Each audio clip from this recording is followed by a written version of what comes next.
दोनों हाथों में लड्डू से काम नहीं चल सकता। आपने दलितों के हक को छीना है, एक महिला के हक को छीन करके आप राज्यसभा में गए। आप राज्यसभा से इस्तीफा दें, राज्यसभा छोड़ करके आपको लोकसभा का चुनाव लड़ना चाहिए। लोकतंत्र यही कहता है, आप लोग मैदान में आए तो राज्यसभा छोड़ करके मैदान में आए, तब जो है पता फैसला होगा कि आपने कितने काम किए।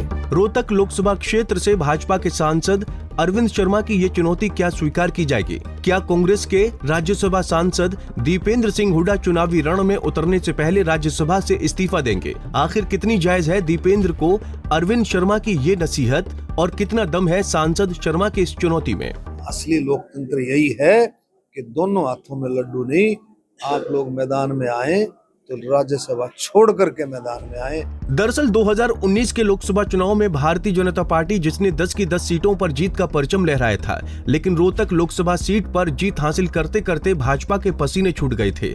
महज 6000 वोटों के अंतर से भाजपा के उम्मीदवार अरविंद शर्मा की जीत हुई थी और कांग्रेस उम्मीदवार दीपेंद्र सिंह हुड्डा को हार का सामना करना पड़ा था। शर्मा और दीपेंद्र के बीच एक बार फिर से चुनावी मैदान में आमना सामना हो सकता है। ऐसे में जहां दीपेंद्र सिंह हुड्डा मैदान में उतरकर भाजपा और अरविंद शर्मा को ललकार रहे हैं, वहीं अरविंद शर्मा की ओर से दीपेंद्र को राज्यसभा छोड़कर चुनावी दंगल में उतरने की नसीहत देते हुए दो हाथ करने की चुनौती दी जा रही है कि दोनों हाथों में लड्डू से काम नहीं चल सकता। भाई, दोनों हाथों में लड्डू लेके काम नहीं चल सकता। आपने दलितों के हक को छीना है, एक महिला के हक को छीन करके आप राज्यसभा में गए। आप राज्यसभा से इस्तीफा दें, राज्यसभा छोड़ करके आपको लोकसभा का चुनाव लड़ना चाहिए।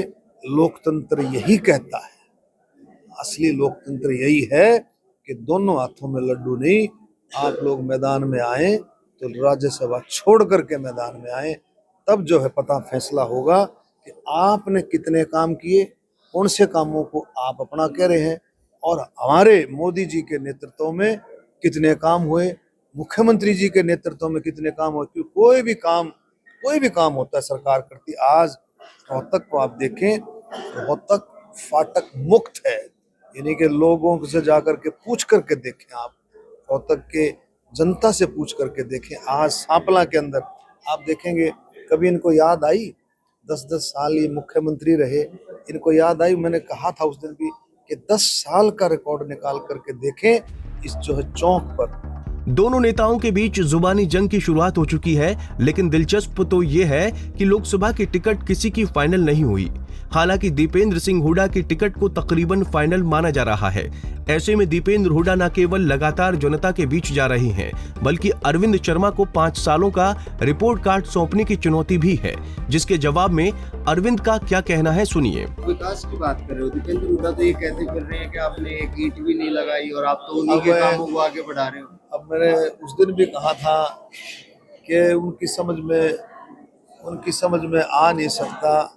2009 के जो काम है, 2009 के काम जो उन्होंने कभी चिट्ठी पत्री लिखी होगी, उन कामों को भी अपना मान रहे हैं। जिन कामों में उनको बताओ, किसी भी विकास के काम के लिए जमीन की जरूरत होती है, उसका फाइनेंशियल बजट होता है, उसकी डीपीआर बनती है, कोई किसी तरह की उसकी बनी नहीं हुई हो और उन कामों को लेकर के भी कोई झंडा उठा करके बैठ जाए कि भाई ये काम मेरा है, तो उसको क्या कह सकता हूँ? उसको कुछ नहीं कह सकता।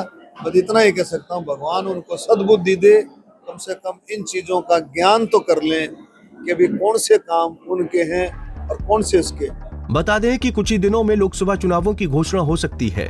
तमाम दल चुनाव की तैयारियों में जुटे हैं और वादों और दावों की झड़ी भी भरे मंच से लग रही है। हरियाणा की सभी 10 सीटों में रोहतक लोकसभा की सीट पर जबरदस्त मुकाबला होने के आसार हैं, क्योंकि पिछले चुनाव में हार जीत में वोटों के अंतर से दीपेंद्र और अरविंद दोनों को बड़ा ही सबक मिला होगा और यही वजह है कि अब की बार दोनों नेता पूरे दमखम के साथ मैदान में उतर गए हैं। रोहतक से दीपक भारद्वाज, पंजाब केसरी टीवी।